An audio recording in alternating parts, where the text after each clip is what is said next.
네, 믿음이 익어가는 밤을 지나며, 믿음이 익어가는 밤을 지나며라는 제목으로 말씀의 은혜 나누도록 하겠습니다. 네, 서양의 풍속에 의하면 그 시집가는 딸에게 선물을 한 가지 한다고 하는데요. 그 선물의 이름이 Frozen Tears입니다. 그러니까 얼어붙은 눈물이라는 뜻을 가지고 있죠. 이 선물이 어떤 걸까요? 그 선물은 바로 이 진주입니다. 조개가 그 모래를 품에 안고 그 상처와 아픔들을 인내로서 잘 이겨냈을 때 이 진주가 생성되듯이 이 문화와 문화가 만나는, 그리고 역사와 역사가 만나는, 한 가정과 가정이 만나는 그러한 어려움들 속에서 잘 이겨내고 가정을 또 잘 이끌어 가라는 의미에서 시집가는 딸에게 진주를 선물한다고 합니다. 이처럼 삶은 여러 가지 어려움과 문제들이 있고요. 그리고 그 문제들을 이겨낼 수 있는 인내함, 그리고 수고함이 필요하다. 그래서 삶은 고통의 문제와 맞닿아 있다라고 생각해 볼 수 있겠습니다. 저도 청년의 때에 어두운 밤을 경험했는데요. 한쪽 귀에서 윙 하는 기계음이 들리기 시작했습니다. 그리고 그 기계음은 점점 커지더니 저의 청력이 3일 만에 완전히 거의 상실할 정도로 그렇게 떨어져 버렸습니다. 그래서 급하게 그 종합병원으로 이제 가게 되었고, 거기에서 이제 치료를 받게 되었는데, 진단 결과는 돌발성 난청이었습니다. 그래서 젊은 나이였기 때문에 치료받으면 고쳐질 거다. 그리고 그 치료 확률이 굉장히 높다. 이렇게 해서, 마음에 좀 안심을 하고 있었는데, 이 신경주사 치료하고, 그리고 산소호흡 치료를 하는 도중에 점점 더 상황이 나빠지는 것을 경험하게 되었습니다. 그리고 급기야 제 뺨 한쪽이 감각이 무뎌지면서 한쪽 뺨에 그 마비 증세까지 오게 되었습니다. 그러다 보니 너무나 마음이 절박했고, 또 청년의 때에 어떤 육체의 한 부분을 상실해야 한다는 데 대한 큰 두려움이 찾아왔습니다. 그리고 함께 부모님과 기도했고, 또 신앙이 있었기 때문에 저도 저희 지체들에게 기도를 부탁하고 같이 기도했습니다. 참 사랑하는 이들이 많이 주변에 있었음에도 불구하고 그 당시 병을 겪고 있는 나 자신은 큰 고독감을 느꼈는데요. 혹시 큰 질병을 경험해 보신 분들은 이 말의 의미가 무엇인지를 아실 것입니다. 주변에서 많은 응원과 기도를 해주고 많은 도움의 손길, 정말 사랑하는 이들의 응원들이 있지만 결국에는 이 병을 이겨내야 하는 당사자는 나 혼자라는 사실이었죠. 그래서 굉장한 고독감을 느꼈고, 특별히 그 병원에 있는 채플실이 있었는데 그 채플실에 가서 정말 하나님께 간절히 기도했습니다. 하나님, 저 앞으로 해야 될 게 많은데요. 벌써 이 청력 한쪽을 가져가시면 어떡합니까? 하나님, 혹시 제가 인생을 살면서 잘못한 부분들이 있다면 제발 용서해 주시고 고쳐주세요 라고 계속 매달렸습니다. 하지만 하나님은 침묵하셨고 마치 하나님이 계시지 않는 것 같은 그런 부재를 경험했습니다. 혹시 저희들 가운데, 우리 가운데 제가 겪고 있었던 이 하나님의 침묵과 부재를 지금 경험하고 계신 분은 혹시 없으십니까? 사실 이 모든 아픔과 슬픔의 시간은 마치 캄캄한 어두운 밤과 같고 마치 내가 사라져버릴 것 같은 그런 절망감에 휩싸이는 시간입니다. 근데 성경을 살펴보니까 이 믿음의 거장들도 이런 시기들을 많이 겪었었는데요. 왕이며 선지자며 사도며 할 것 없이 사회적 위치나 풍요와 빈곤에 상관없이 그들이 경험한 하나님의 침묵과 부재가 이 성경 곳곳에 기록되어 있다는 사실을 저는 발견할 수 있었습니다. 오늘은 특별히 이 사도 바울과 그리고 다윗 왕의 이야기들을 살펴보면서 그들이 겪었던 어둠의 시간들, 그들이 이겨내야 했던 그 인내의 시간들을 한번 살펴볼 수 있기를 간절히 바랍니다. 사도 바울이 경험한 이 어둠의 밤은 어떤 것이었느냐? 우리 고린도후서 1장 8절 9절 말씀인데요. 형제들아, 우리가 아시아에서 당한 환난을 너희가 모르기를 원하지 아니하노니 힘에 겹도록 심한 고난을 당하여 살 소망까지 끊어지고 우리는 우리 자신이 사형 선고를 받은 줄 알았으니 라고 사도 바울이 고백합니다. 힘에 겹도록 심한 고난을 당해서 살 소망까지 잃어버렸다. 그리고 그것은 마치 사형 선고와 같았다라고 고백합니다. 이 아시아에서 당한 환란이 무엇인지는 우리가 정확하게 알 수는 없지만 이 아시아에 당한 고난이 얼마나 생생했으면 그것이 생생히 기억될 만큼, 얼마나 고통스러웠으면 그것이 생생히 기억될 만큼 고통스러웠다라는 사실을 우리는 발견할 수 있습니다.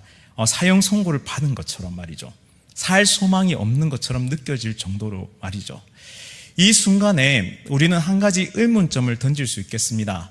왜 하나님은 침묵하시는 것일까? 왜 지금 기적을 베풀어 주지 않으실까? 사도 바울은 앞서 수많은 어려움과 고난 속에서 하나님의 기적과 이적들을 체험했습니다. 그리고 때때로 감옥에서 풀려나기도 하고 또 여러 가지 어려움들을 정말 기적적으로 헤쳐나왔는데 왜 이 시기에서만큼은 하나님이 당장에 기적을 베풀어 주지 않으셨을까요? 왜 침묵하고 계셨을까요? 왜 이 어둠의 시간을 허락하셔서 이 어둠의 밤을 통해서 마치 하나님이 부재하시는 것 같은 이 고통의 순간을 통해서 사도 바울에게 원했던 것은 무엇일까요? 동시에 지금 우리가 겪고 있는 어둠의 밤을 통해서 하나님이 진정 원하시는 것은 무엇일까요? 하나님의 침묵은 사실 우리 존재에 대한 신실한 응답이라는 사실을 우리는 믿어야 합니다. 하나님은 침묵하고 계시지만 이 침묵 자체가 우리에 대한 응답, 해답이라는 사실이죠. 우리는 어떤 존재입니까? 하나님은 이 어둠의 순간을 통해서 무엇을 깨닫기를 원하십니까? 그것은 바로 우리 존재는 절대 홀로 설 수 없는 존재다라는 사실을 하나님은 이 침묵의 시간을 통해서 깨닫기를 원하십니다. 우리가 아무리 애쓰고 노력한들 의로움을 우리 스스로 쟁취할 수 있습니까? 선이나 거룩을 이룰 수 있는 존재입니까? 혹은 구원이나 영생을 우리 스스로의 힘으로 딸 수 있습니까? 결코 불가능하다는 사실을 우리는 인정합니다. 그래서 우리는 이 어둠의 밤을 통과하면서 하나님의 침묵 속에서 우리의 존재의 의미를 발견하고 우리는 절대 홀로 설 수 없는 하나님의 철저히 의존된 존재라는 사실을 경험하게 되는 것입니다. 내가 의지하던 모든 것에 대한 항복이 바로 이 순간에 일어나는 것이죠.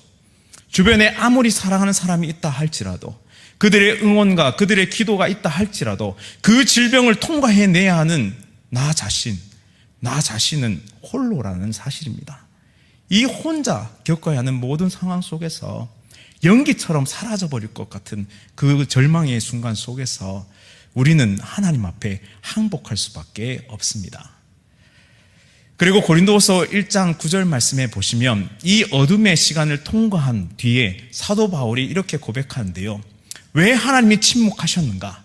이는 우리로 자기를 의지하지 말고 오직 죽은 자를 다시 살리시는 하나님만 의지하게 하심이라 라고 말씀합니다. 바로 부활 신앙 그리고 부활 소망을 바로 이 존재 가운데서 그 절망 가운데서 꽃피운다는 사실을 바로 사도 바울로 하여금 깨닫게 하셨던 것이죠. 사실 우리가 평안한 시기에는 이 부활 신앙을 잘 붙잡기가 쉽지 않습니다. 죽은 자 가운데서 살리신 하나님의 역사는 실제로 우리가 죽은 것 같은 상황 속에서 일으키시는 하나님을 경험할 때 우리는 이 부활신앙이 나의 실제적인 신앙이 되어지고 나의 실제적인 소망이 되어진다는 사실을 우리는 경험합니다. 따라서 절망 가운데 부활신앙은 꽃피우게 되는 것이죠. 사도 바울은 이 고난을 통해서 이 절망 가운데 부활신앙이 더욱 성숙해졌던 것입니다. 사도 바울이 경험한 이 어두운 밤은 오롯이 하나님만 의지하게 만든 부활신앙이 익어가는 밤이었다. 부활신앙이 익어가는 시간이었다라고 저는 정의해보고 싶습니다. 그렇다면 한번 질문해보고 싶은데요. 나는 지금 고통 속에서 이 부활신앙을 꽃피우고 있습니까? 정말 혼자 오롯이 견뎌내고 있는 그 질병 가운데서 정말 죽은 자를 살리시는 하나님을 향한 진정한 신앙을 가지고 뚫어내고 계십니까? 혹은 물질의 문제, 혹은 관계의 문제, 혹은 직장과 사업터에 찾아온 이 고난의 순간 가운데, 이 칠흑 같은 어둠의 순간 가운데 나는 죽은 자를 살리시는 그 하나님을 향한, 그 하나님이 주신 부활의 신앙, 예수 그리스도께서 죽은 자 가운데서 살아나신 그 부활의 신앙, 그리고 우리도 살리실 그 부활의 신앙을 가지고 그렇게 달려가고 계십니까? 우리가 이 절망과 어둠의 시간, 어둠의 밤을 통과하면서 우리도 동일하게 부활 신앙을 꽃피울 수 있기를 간절히 바랍니다. 그리고 두 번째 살펴볼 다윗 왕이 경험한 어둠의 밤이 있는데요. 다윗 왕은 또 어떤 어둠의 밤을 경험했을까요? 시편 62편 3절 말씀 다 함께 읽어보도록 하겠습니다. 시작. 넘어지는 담과 흔들리는 울타리 같이 사람을 죽이려고 너희가 일제히 공격하기를 언제까지 하느냐. 지금 다윗은 흔들리고 있습니다. 마치 넘어지는 담과 같이, 또 흔들리는 울타리 같이 그렇게 흔들리고 있습니다. 오늘 이 개역 개정판에서는 그 의미가 잘 드러나지 않는데요. 우리 세번역에 보시면 기울어져 가는 담과 같고 무너지는 돌담과도 같은 사람을 이렇게 해석하고 있습니다. 번역하고 있는데요. 지금 이 다윗 왕은 기울어져 가는 담과 같고 무너지는 돌담과 같이 완전히 고통 속에 있습니다. 그냥 가만히 두어도 스스로 쓰러질 것 같은 존재이죠. 하지만 그냥 두지 않고 원수들이 어떻게 하느냐, 죽이려고 다 함께 공격하고 있습니다. 이 넘어지는 담과 흔들리는 울타리 같은 상황이 우리 가운데도 있을 수 있습니다. 지금 내 상황이 아무도 날 안 건드려도 지금 픽하니 쓰러질 만큼 그렇게 무너질 것 같은 상태 속에 우리는 살아갈 수 있습니다. 이런 어둠의 순간 가운데 우리는 가만히 내버려 두지 않고 원수들이 계속적으로 지속적으로 공격하는 것을 또한 경험하기도 합니다. 시편 60편 4절 말씀에 그 원수들의 모습이 그대로 묘사되고 있는데요. 그들이 그를 그의 높은 자리에서 떨어뜨리기만 꾀하고 거짓을 즐겨하니 입으로는 축복이요 속으로는 저주로다라고 말씀합니다. 즉 원수들의 모습은 음모를 꾸미고 있고요, 또 거짓말을 즐기고 있고, 앞에서는 축복을 하지만 뒤에서는 저주를 하는, 그러니까 앞의 모습과 뒤의 모습이 다른 그런 모습으로 다윗 왕을 공략하고 있다는 사실입니다. 그런데 이것이 인간의 모습이 아니라 이 인간 안에서 일하고 있는 사탄의 모습을 드러내고 있기도 한데요. 즉 거짓의 아비인 사탄을 닮아 있는 자들의 모습입니다. 사탄은 사람들을 충동질하여서 다윗을 집요하게 공격합니다. 우리 안에 있는 이 악함을 계속적으로 공격해서 이 상대방을 완전히 넘어뜨리려고 하는 것이죠. 그냥 두어도 쓰러질 것 같은 사람을 그렇게 집요하게 공격하고 있고, 우리도 어둠의 밤을 지나고 있으면서 그냥 나의 스스로도 쓰러질 것 같은데 그렇게 원수들, 사탄이 사람들을 충동해서 공격해오는 그런 극한의 상황을 경험하기도 한다는 사실입니다. 이 다윗 왕 곁에 참 많은 사람들이 있었지만, 마치 제가 그 어려움을 겪고 있을 때 주변에 사랑하는 이들이 많이 있었지만 실제로 그 병을 통과하면서 도움 청할 곳이 없었다. 지독한 절대 고독의 순간을 통과하고 있었다. 이처럼 도움 청할 곳이 없는, 살고는 있으나 살아있는 것이 아닌 상태를 지금 다윗 왕은 경험하고 있는 것입니다. 그 속에서 무엇을 경험하게 되느냐? 우리는 이런 상황에서 무엇을 경험하게 되느냐? 바로 인간에 대한 회의감과 절대 고독을 느끼게 되죠. 이 어두운 밤을 지나면서 침묵하시는 하나님에 대해서 다윗 왕은 두 가지 반응을 보이고 있는데요. 첫째는 잠잠히 하나님 존재를 바라봅니다. 그리고 두 번째는 그 마음을 토하게 되죠. 더 자세히 한번 살펴보도록 하겠습니다. 시편 62편 1절과 5절 말씀 우리 팀차게 한번 읽어보도록 하겠습니다. 시작. 나의 영혼이 잠잠히 하나님만 바라며 나의 영혼아 잠잠히 하나님만 바라라. 지금 다윗 왕은 철저하게 하나님 존재에 대해서 온전히 바라보고 있습니다. 우리 담임 목사님 이 설교를 통해서 우리가 한번 들은 적이 있는데, 우리가 항상 그 능력을 구하고 있잖아요. 하지만 우리가 진정 구해야 하는 것은 하나님 그 본체다, 그 자체다, 그 존재다라는 가르침을 우리가 받았습니다. 그처럼 다윗 왕은 지금 그 하나님의 존재에 대해서 철저하게 바라보고 있습니다. 이 바라본다는 의미를 좀 더 살펴볼 텐데요. 하나님을 바란다는 의미는 그 선하심을 온전히 신뢰한다는 뜻입니다. God is good all the time. All the time God is good. 하나님은 선하신데 그냥 선하신 게 아니시고 이 시간을 초월해서 세대를 초월해서 하나님은 언제나 선하시다는 사실을, 그리고 그 선하심을 온전히 신뢰하는 것이 바로 하나님만 바란다라는 의미죠. 그리고 더 나아가서 이 선하신 하나님을 신뢰하기 때문에 어디까지 나아갈 수 있느냐? 소망을 품고 기다릴 수 있게 되는 것입니다. 즉 인내할 수 있는 힘이 하나님의 존재에 대한 분명한 인식이 있을 때 주어진다는 사실이죠. 그래서 우리의 시선이 나의 고통에 머무르지 않고 아직 다가오지 않은 하나님께서 펼쳐 나가실 그 미래를 바라볼 수 있도록 우리의 영안을 열어준다고 할 수 있겠습니다. 이 모든 것을 종합해서 어떤 의미로 결론 내릴 수 있느냐? 바로 적극적인 의지를 가지고 철저히 하나님께 순종할 준비가 되어 있다라고 말씀드릴 수 있겠습니다. 2004년 8월에 있었던 일인데 혹시 기억하시는 분 계실지 모르겠습니다. 지리산에서 초등학생 4학년이 이 가족들과 함께 등반을 하다가 실종되는 사건이 벌어졌습니다. 초등학교 4학년이었는데요. 이 전군이 40시간 만에, 그러니까 2박 3일 만에 구조가 되었는데 그때 이 전 매스컴이 대서특필을 하였는데요. 기자가 이렇게 물었습니다. 어떻게 살아남았어요? 그러자 전군은 이렇게 대답했습니다. 아버지가 가르쳐준 그대로 했어요 라고 대답했죠. 그러면 아버지는 뭘 가르쳤느냐? 이 전군을 데리고 이 등산을 할 때마다 생존법을 가르쳤는데요. 첫째는 길을 잃거든 이 계곡물을 따라서 아래로 이동하라고 이야기했습니다. 즉 방향을 잃지 않는 법을 가르쳐줬죠. 두 번째는 절대 배가 고프더라도 산에 있는 열매를 아무거나 따먹지 말아라. 왜냐하면 그 독이 든 열매를 따먹었을 경우에 설사를 하게 되고 탈수증에 걸려서 죽기 때문이죠. 마지막으로 항상 전군을 데리고 산행을 할 때에는 이 전군의 등에다가 침낭을 항상 이렇게 지웠는데요. 이 실종됐을 때도 침낭을 가지고 있었다고 합니다. 그러면서 체온을 잘 유지해야 살아남을 수 있다. 그래서 비가 내렸는데도 불구하고 바위 틈에서 이 침낭을 덮어쓰고 체온을 유지했기 때문에 저체온증으로 죽지 않고 결국에는 살아남게 되었습니다. 우리는 이 사건을 통해서 무엇을 깨달을 수 있느냐? 한 가지 교훈을 얻을 수 있는데요.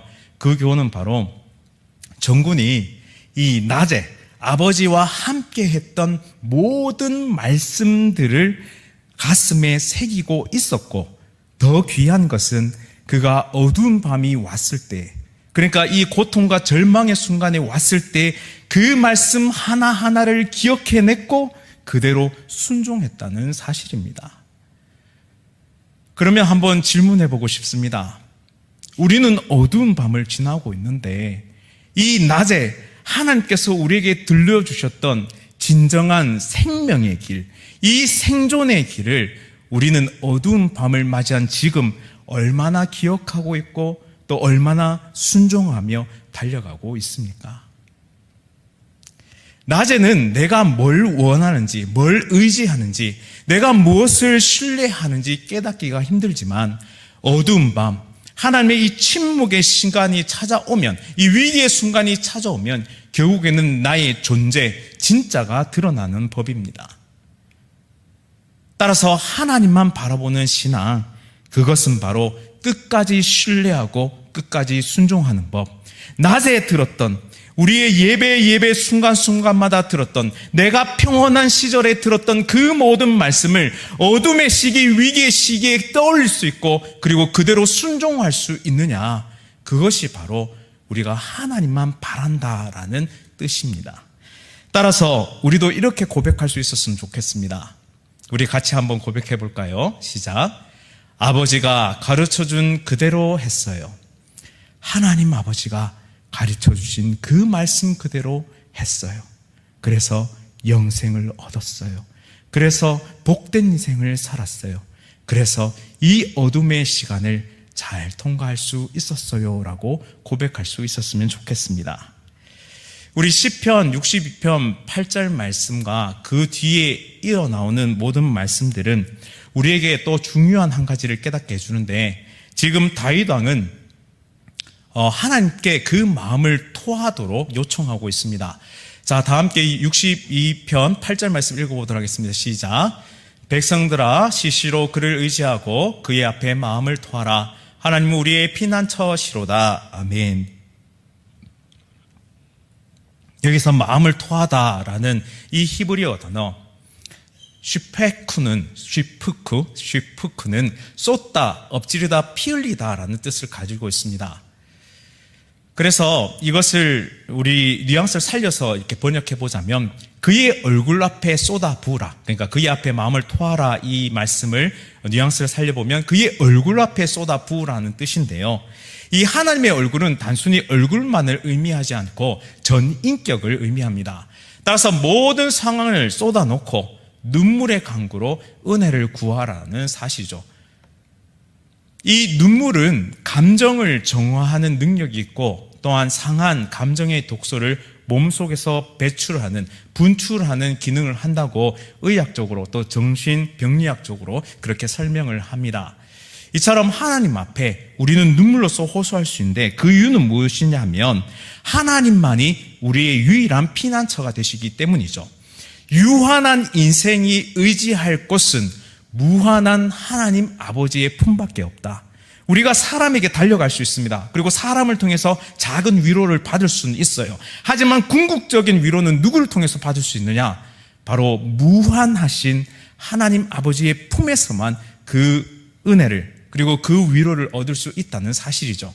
따라서 우리는 오직 우리의 피난처 되시는 그 하나님 아버지 품으로 달려가서 온 눈물을 쏟아 부으며 하나님께 간구할 수 있다는 사실입니다. 자, 이어서는 또 무엇이 나오느냐? 이제 다윗 왕이 유한한 인생과 무한한 하나님에 대해서 대비하고 있는데요, 시편 62편 9절 말씀 보시면, 아 슬프도다, 사람은 입김이며 인생도 소금수이니 저울에 달면 그들은 입김보다 가벼우리도다 라고 말씀합니다. 그리고 이어서 11절 말씀에 보면, 하나님이 한두 번 하신 말씀을 내가 들었나니 권능은 하나님께 속하였다 하셨도다. 즉 지금 다윗 왕은 하나님의 속성에 대해서 이야기하고 있습니다. 하나님은 온전한 권능을 가지신 분이시죠. 그리고 이 권능에 대해서 그가 깨달은 바는 바로 이것인데, 하나님은 계속해서 다윗 왕이 어두운 밤을 지나오면서, 한 번이 아니라 여러 번 지나오면서 나를 가르치셨고, 그리고 나는 계속해서 하나님께 배웠다라는 사실을 지금 11절 말씀에서 이야기하고 있고, 그 배운 내용이 무엇이냐면 하나님께 권능이 있고 하나님께 헤세드, 그러니까 사랑이 있다, 인애가 있다라는 사실을, 인자가 있다는 사실을 깨닫게 됩니다. 권능은 하나님께 속하였다, 그리고 인자, 사랑은 하나님께 속하였다라는 사실을 깨달았을 때 결국에는 이 다윗 왕은 무엇을 고백할 수 있느냐? 바로 이렇게 고백할 수 있습니다. 시편 62편 12절 말씀인데요, 결론적인 말씀인데, 주여 인자함은 주께 속하오니 주께서 각 사람이 행한 대로 갚으심이니이다 라고 고백하게 됩니다. 세상을 의지할 것 없고 원수들을 두려워할 필요도 없는 이유, 그리고 하나님께서 침묵하시는 그 어두운 밤을 지내면서도 우리가 소망을 잃지 않을 수 있는 이유는 바로 하나님께 권능이 있고 인애가 있으시기에, 바로 각 사람이 행한 대로 갚아주시는 하나님, 재판장이신 하나님이 모든 것을 판단하시고 또 모든 것을 신원하시고 모든 우리의 원통함을 풀어줄 수 있는 분이심을 그는 믿었기에 이 모든 어려운 어둠의 밤을 통과할 수 있었다는 사실입니다. 그래서 이 침묵하시는 하나님 앞에서 우리는 진실된 마음과 정직한 마음으로 행할 수 있고, 그리고 이 하나님의 놀라우신 은혜와 능력을 우리가 믿고 그리고 바라볼 때 다윗 왕처럼 우리는 결국에는 고백할 수 있게 되는 것이죠. 하나님은 언제나 선하신 분이시고 하나님은 반드시 심판하시는 분이시다. 결국에는 우리를 원수의 목전에서 상을 베풀어 주시고 우리를 세우실 능력의 하나님이시다라는 사실을 우리는 고백할 수 있게 되는 것입니다.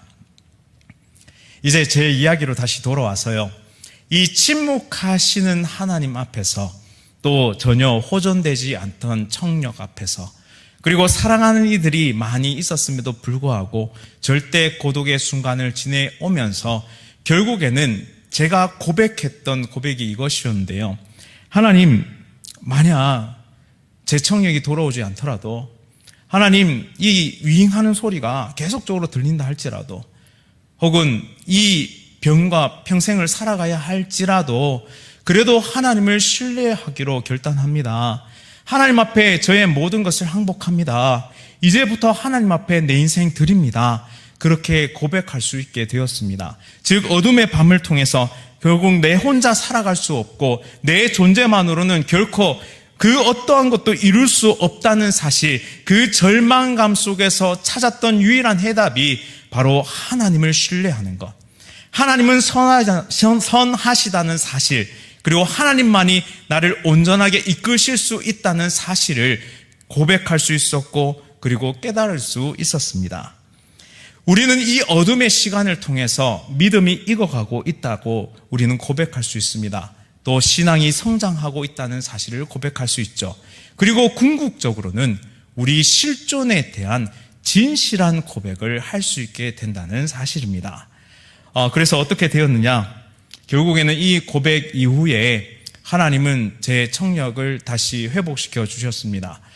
좀 기적적인 일이긴 했는데요. 점점 이 가청 주파수가 돌아오기 시작했고 처음에는 이 저음부터 돌아오기 시작했습니다. 그리고 조금씩 회복되다가 사실 지금 이 하이 대역, 그러니까 높은 대역을 들을 수는 없지만 그래도 일반적인 생활을 하기는 불편함이 없는 그런 수준에까지 하나님께서 회복시켜 주셨는데요. 이런 경험들이 결국에는 지금의 저를 만들어가고 있다고 생각합니다. 어둠의 시간은 그때뿐만 아니라 지금에도 찾아올 수 있고 또 앞으로도 제 모든 사역 가운데 찾아올 것이라고 저는 생각합니다.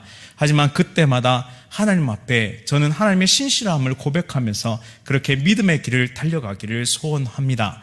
우리 사랑하는 모든 성도님들도 지금 어떤 상황 가운데 있는지 다 알 수는 없지만 혹 질병 가운데 있고 혹 물질의 어려움과 그리고 환경의 어려움과 관계의 어려움 가운데 있다 할지라도 우리를 진주처럼 빛나게 하실 그 하나님을 바라보면서 이 침묵의 시간, 하나님의 이 침묵의 시간을 잘 통과하면서 우리 전 존재의 실존을 체험하고 고백하고 그리고 부활신앙을 회복하고 믿음의 길을 끝까지 통과해낼 수 있기를 간절히 바랍니다.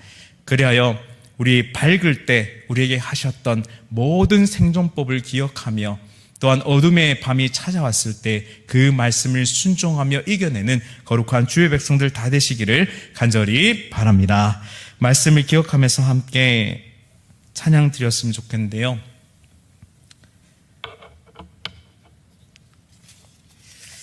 오늘 이 시편의 말씀 그대로 지은 찬양인데 나의 영혼이 잠잠히 하나님만 바라며 라는 찬양입니다.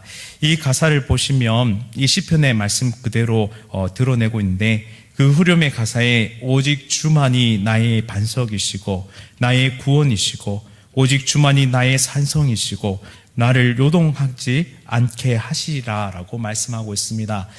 우리 함께 이 찬양 고백하면서 우리의 믿음의 고백을 한번 드렸으면 좋겠는데요. 사실 찬양은 곡조 붙인 기도라는 말이 있습니다. 함께 이 찬양 드리면서 우리가 기도하는 마음으로 함께 찬양 드렸으면 좋겠습니다. 나의 영혼이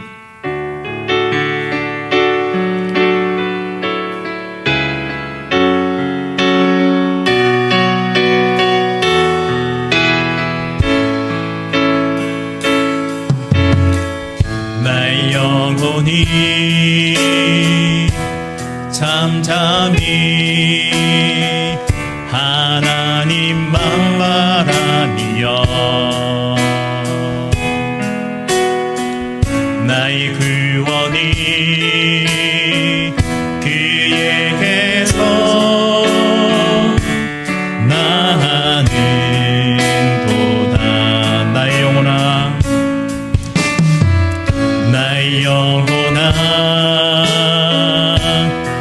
잠잠히 하나님만 바라라.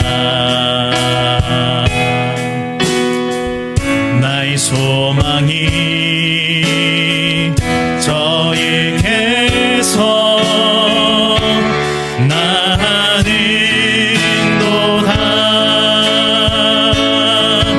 오직 주만이 나의 반석, 나의 구원이시니.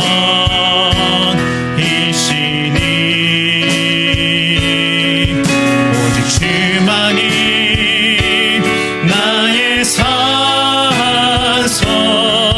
내가 요동치 아니하리. 한 번 더 찬양합니다. 나의 영혼이, 나의 영혼이 간절히 여호와를 갈망하며 나의 입술이 여호와를 찬양하리.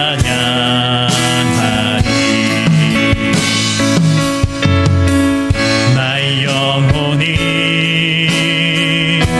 즐거이 여호와를 따르리니. 나의 평생에 여호와를 송축하리. 오직 주만이 나의 반석, 나의 구원이시니.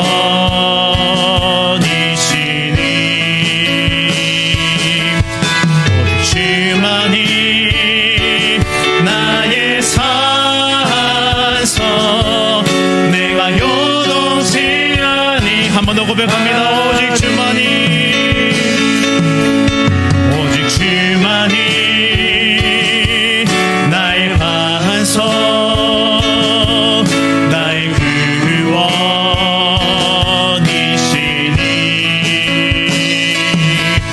오직 주만이 나의 산석,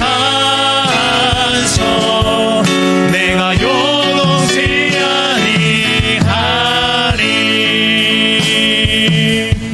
우리 시간 간절히 기도드릴 때 말씀을 기억하면서 한번 기도드리길 소망합니다.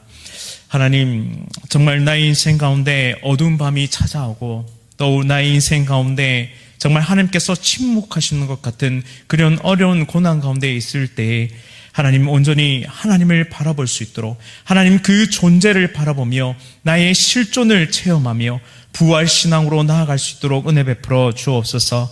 때때로 하나님은 응답하시기도 하지만 때때로 나의 기도에 정말 거절하심으로 응답하심을 또한 믿습니다. 모든 상황 가운데 선으로 인도하실 하나님을 바라보며 나아가길 소망하오니 하나님 인도하여 주옵소서. 이 시간 주여 부르짖고 간절히 기도하겠습니다. 주여. 하나님 아버지, 시간 간절히 기도합니다. 하나님, 우리 가운데 있는 어려움과 우리 가운데 있는 여러 가지 상황들 속에서 하나님 때때로 마음이 무너지고 때때로 우리의 상황 가운데 절망함을 하나님 앞에 진실하게 고백합니다. 하나님, 사도 바울이 하나님을 향해서 온전히 나아갈 때 그가 지독한 어둠의 밤을 경험하며 살 소망마저 끊어졌을 그때 하나님만이 우리의 의지할 바이심을, 죽은 자를 살리시는 부활의 하나님이심을, 정말 부활의 주님이심을 그가 깨달았듯이 하나님, 우리 인생 가운데 어려움을 찾아올 때 이 어둠의 상황 가운데 하나님의 침묵 가운데 하나님, 우리가 온전히 부활 신앙을 회복할 수 있도록 은혜 베풀어 주시옵소서. 또한 발광이 고통과 어려움 가운데 절망하며 하나님 앞에 부르짖며 나아갔을 때 하나님, 이 어둠의 밤을 통하여 그는 두 가지를 깨달았습니다. 하나님을 신실하다는 사실과 하나님만을 바라봐야 한다는 사실, 그리고 그 신실하신 하나님을 바라봄을 통하여 하나님, 우리가 하나님께 모든 눈물을 쏟으며 하나님 앞에 기도할 수 있다는 사실을 그는 깨달았습니다. 하나님, 우리도 이 어둠의 밤을 통과하며 하나님 앞에 순종하는 마음을 허락하여 주시옵소서. 하나님, 낮에 들었던 그 생명의 말씀, 평온할 때 들었던 그 생명의 말씀이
하나님 나의 영혼아 하나님 나의 영혼에게 명령을 주시고 하나님을 바라보시고 이 시간 다시 한번 세 가지 기도 제목으로 기도드릴 때 예배 공동체를 위해서 한번 다시 기도드리길 소원합니다. 또한 다음 세대의 부흥을 위해서 성장을 위해서 한 번 더 기도하길 소원하고 그리고 세계 선교 사명 완수를 위해서 한번 간절히 기도드릴 텐데요. 하나님 우리 예배가 온전히 회복될 수 있도록 은혜 베풀어 주시고 우리 예배 가운데 역사하신 하나님을 경험할 수 있도록 주님 역사하여 주시옵소서. 다음 세대 정말 여름 행사들 가운데 하나님 역사하여 주셔서 은혜 충만하게 하여 주시옵소서. 또한 세계 선교 사명 잘 완수할 수 있도록 세계 선교를 감당하시는 우리 성도님들 붙잡아 주시고 우리 가운데 선교의 마음을 부어달라고 이 세 가지 기도 제목으로 다시 한번 합심해서 주여 부르시고 간절히 기도하며 나갑니다. 주여 아버지 이 시간 간절히 기도하며 주님 앞에 기도하며 나아갑니다. 하나님 사랑하는 정말 우리 모든 대양 공동체가 정말 대양의 모든 가족들이 예배 공동체성을 회복할 수 있도록 은혜 베풀어 주시옵소서. 1부 2부 정말 이 예배로 함께 모일 때 이 주일 예배 가운데 우리의 마음과 우리의 중심을 드리며 하나님 아버지를 향한 그 존재를 향한 그 실존을 향한 하나님 강렬함을 통하여 나아갈 수 있도록 주님 역사하여 주시옵소서. 하나님 간절히 기도합니다. 이 예배 가운데 역사하시는 하나님을 우리 전 세대가 경험할 수 있기를 소원합니다. 하나님 사랑하는 우리 모든 지체들이 함께 모여 전 세대가 함께 모여 간절히 기도하며 하나님 앞에 나아갈 때 하나님의 크신 능력과 은혜를 경험하게 하여 주시옵소서. 하나님 또한 각 부서 예배 가운데 하나님의 역사와 능력을 부어주셔서 동시간에 드려지는 그 모든 예배 속에서 하나님의 크신 은혜와 임재를 동일하게 경험할 수 있도록 주님 역사하여 주시옵소서. 또한 간절히 기도하는 것은 정말 함께 기도하며 함께 예배하며 하나님 앞에 예배자로 세워져 갈 때 하나님 우리 말씀 가운데 역사하시는 하나님을 경험하며 우리의 삶의 문제를 넘어 우리에게 소망 주시고 우리의 부활의 신앙을 더욱 강력하게 공부하시는 그 하나님의 역사를 경험할 수 있도록 주님 역사하여 주시옵소서. 사랑하는 담임 목사님을 붙잡아 주셔서 그 말씀의 능력이 온전히 선포되어지게 하시고 그 말씀이 우리의 모든 공동체 속에 우리 깊이 내려가서 하나님 우리 그 말씀을 가지고 한 주를 살아낼 수 있는 거룩한 주의 백성들 되게 하여 주시옵소서. 또한 다음 세대가 하나님 여름 행사를 준비하고 있는데 이 모든 과정 가운데 사탄의 공격과 여러 가지 어려움들이 정말 우리 가운데 찾아온다 할지라도 하나님 잘 준비해 나갈 수 있도록 은혜 베풀어 주시길 간절히 소원합니다. 아이들의 마음을 지켜주십시오. 하나님 아이들의 마음을 뺏어가려고 사탄이 또한 그 마음을 정말 흔들어 놓을 텐데 하나님 우리가 기도로 준비하게 하여 주시옵소서. 하나님 공부도 중요하고 정말 삶을 열어가는 것도 중요하지만 하나님의 말씀을 배우는 것이 얼마나 중요한 것인지를 하나님 우리가 함께 기도함으로 지켜낼 수 있도록 은혜 베풀어 주시옵소서. 사랑하는 교사들의 마음을 지켜주시고 하나님 사랑하는 부모님들의 마음을 지켜주셔서 우리가 함께 합력하여서 기도하며 이 모든 행사들을 준비하며 하나님 행사를 정말 통하여 이스라엘을 통하여 여름 행사들을 통하여 하나님 아이들의 성장을 정말 경험할 수 있도록 주님 역사하여 주시기를 소원합니다. 또한 세계 선교 사명 정말 감당하시는 귀한 성도들 붙잡아 주시고 믿음의 길을 잘 달려가는 귀한 성도들 될 수 있도록 은혜 베풀어 주시옵소서. 하늘의 역사와 능력이 온 민족과 열방을 향하신 하나님의 마음 가운데 온전히 이루어져 갈 수 있도록 주님 역사하여 주시고 하늘의 크신 능력과 은혜를 통하여 생명의 역사 능력이 정말 하나님을 경험할 수 있도록 주님 역사하여 주시옵소서. 온 열방이 돌아와야 하겠습니다. 이를 위해 우리를 부르셨고 우리를 보내는 선교사로 또한 보내짐을 받는 선교사로 하나님 우리가 부르심을 받았사오니 하나님 우리가 보내는 선교사가 되는 또한 보내짐을 받은 선교사가 되는 합력하여 이 세계 선교의 사명을 그 화합을 완수할 수 있는 거룩한 주의 백성들 되게 하여 주시옵소서. 우리 한 사람 한 사람을 통하여 일하기를 원하시는 하나님 아버지 우리에게 감동을 허락하시고 정말 세계 선교를 향한 마음을 허락하시고 그 비전을 허락하여 주셔서 우리 대한 공동체가 선교 비전을 품는 선교 공동체가 되게 하시고 영혼을 살리고 온 민족과 열방을 섬기는 아름다운 선교 공동체로 거듭날 수 있도록 은혜 베풀어 주시옵소서. 우리 청년들의 마음을 지켜주시고 우리 청년들에게 정말 선교사의 비전들을 허락하시고 믿음의 길을 달려갈 수 있도록 은혜 베풀어 주시옵소서. 또한 우리 온 성도가 함께 선교의 꿈을 꾸고 함께 협력하는 귀한 선교사님들과 함께 이 아름다운 사역들을 감당할 수 있도록 주님 역사하여 주시옵소서. 주님을 바라봅니다. 주님을 의지합니다. 주 안에서 기뻐하게 하시옵소서. 온 열방과 민족이 돌아와야겠습니다. 북한 땅이 돌아와야겠습니다. 예루살렘이 주께로 돌아와야겠습니다. 하나님께서 온 열방을 향하신 하나님의 꿈을 이루어가게 하시고 영원한 것을 위해 영원하지 않는 것을 포기하는 정말 그런 삶이 결코 어리석지 않은 삶임을 우리가 고백하며 나아갈 수 있도록 은혜 베풀어 주시옵소서.